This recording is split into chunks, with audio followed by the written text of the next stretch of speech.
turn out and I have a foot connection to the floor. We can also call it brushing your feet to the floor. So there's a little bit sensation of gliding on the floor. Very much different from stepping like this up and over. And you notice when we walk normally on the street, you actually lift your leg and you land it on the heel. Because when we move, we want to move the most efficiently when we just walk. Now for dancing, you want to dance efficiently, but dancing is different from just walking. It's not the most efficient way to walk, but it's a more rumba walk, cha-cha walk, samba walk. So it's going to look more danceable, more beautiful, more sophisticated, more fluid, and more musical, of course. So tracing your feet, practicing in rumba. So quick and slow, and quick and slow. So, and I like to think as I practice only on one little detail or maybe two details. Don't overwhelm yourself. Right now we already have two details which are very connected. It's natural turnout and also feet being always connected to the floor. So we're connecting our feet to the floor all the time. And we can try cucarachas and rumba, quick and slow. See, now tracing your foot. Instead of just stepping up and over, my foot doesn't turn out and we use pressure to the floor. In this case, I can also, if I don't have a mirror, I can feel how I move, where my leg is, how my foot lands. Now we can practice exactly the same in cha-cha-cha. So go cha-cha-cha. So feet connected to the floor all the time. 2, rock step. 3, sliding feet. Cha-cha-cha. And sliding feet. 2, sliding feet. 3, and a cha-cha-cha. Even when we do very difficult, like a hip twist shasa, we're still gonna have our feet turned out and we're gonna slide them to the floor like from here. Cha. So instead of going this way. And that's also allow you to use your standing leg more. So I'll give you ideas later. Cha, cha, cha. So the feet are always connected to the floor. We can do round the cha, cha, cha. Also, if you're practicing samba, we want to have a connection, feet connected to the floor all the time. And in this case, we land in a beautiful, natural turnout all the time. Tracing our feet. So there should be a sound, slight sound of the foot, slight foot pressure to the floor. At the beginning, you're gonna exaggerate a little bit. That's okay. It's like you're driving a car. You're gonna hold the wheel too strong. But later on, you'll find the right degree of pressure, a foot connection to the floor. So we just practiced already 2 main principles. So number 1 was natural turnout in our feet. Anytime we step, we want to maintain that. And then we learn also as we move our feet, regardless of dance, our feet have a strong connection to the floor. Feet brushing to the floor. We're drawing lines on the floor. So feet are always connected to the floor. With the inside edge, of course, that's important, with the inside edge.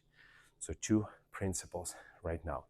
Now the third principle, also related to the feet, it's a foot placement. How are we gonna place our feet as we step? So I'll demonstrate again on the rumba walk, which is very important and very easy to understand. Now, for example, if I want to move forward, very often people step and they step into overcross. Some people have this mistake. They step and there is a big hole between their legs.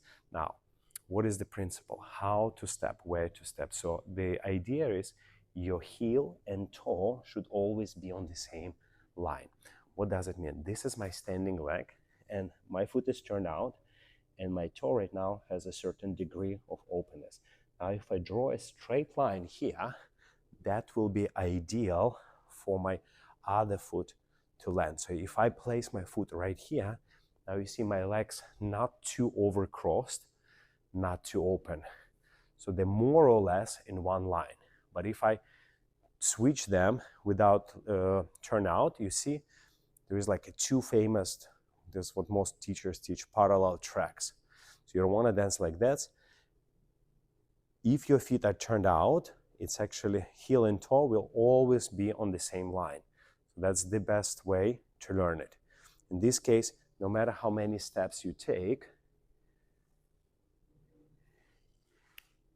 your feet will always look good. Now, if you step to the side, depends on degree, your heels are in one line, toes in one line. But this mainly required for forward and back movements. So heel and toe on the same line. So let's practice it in our Rumba. So we have a natural turnout. We have already connection feet to the floor. And now we know how to place that foot. So we're placing heel and toe. Now, when you learn, of course, you can look in the mirror, see how you place, or you can look down just to check, to get used to that skill. Where is my foot is going? Now I can do forward and back Rumba walk.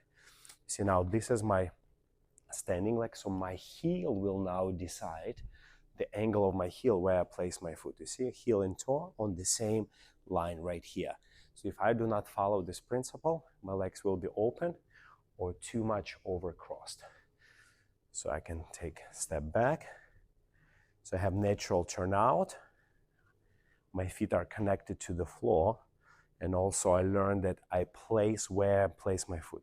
Heel and toes, more or less on the same line. And you see my feet and legs and body become much more organized by just doing those three principles. Now, if we're doing cha-cha-cha, if we're doing regular walks in cha-cha, it's of course the same. But when we're doing lock step, it's called Latin cross step, that's going to be different. Here we on purpose want to cross our legs. But then when we exit, you see, I'm exiting heel and toe on the same line. So let me demonstrate again.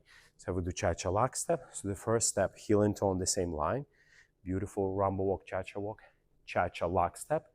But you see now my toes on this line. So on the exit, you want to reposition your feet. So if you do again, cha, cha, cha. So now you also learn that cha-cha lock step has a little bit diagonal shift just because of that important feet position. Because we don't want to stay like this in that cross. So heel and toes are always on the same line. The same if you're practicing your samba cruzado walk, you step, now you check where your free foot lands. And it has to land heel and toe on the same line. If you're doing basic of samba, the same, especially for the backward. And remember, for the backward, you see if I stay in this position, my heel will decide where my toes will land. My heel decide where my toes will land. So we already covered three main feet principles. So we have a natural turnout. So we do any step and we have that natural turnout. Then we practice also foot connection to the floor. So our feet connected to the floor all the time. And also we learn about foot placement. So if we would like to go forward or back, we know that we're gonna place our foot, heel, and toe on the same line. So we don't get over crossed legs or open legs. So three main principles. So number 4 principle about level 1, about your feet, it's a rolling of the feet, rolling of the foot.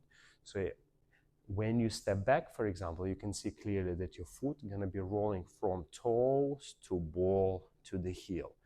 So your feet have constant, like a cat, rolling sensation. So this will be good exercise to feel it. You just stay like this on your ball of the feet and roll slightly to your heel, then roll up and roll ball, heel. So foot rolling. Again, depends on the music. It depends how fast, how slow, how much you can absorb. So in samba, you have a little bit more this absorption, that rolling from the foot. And rolling applies for standing leg and a free leg at the same time. Because let's say if you do it in Rumba walk, there is a little bit from the toe to ball heel, there's a little bit absorption here happening. But same time that back foot, this back foot is rolling from heel to the ball of the foot slightly turning into inside edge of the toe. So that rolling is constantly happening.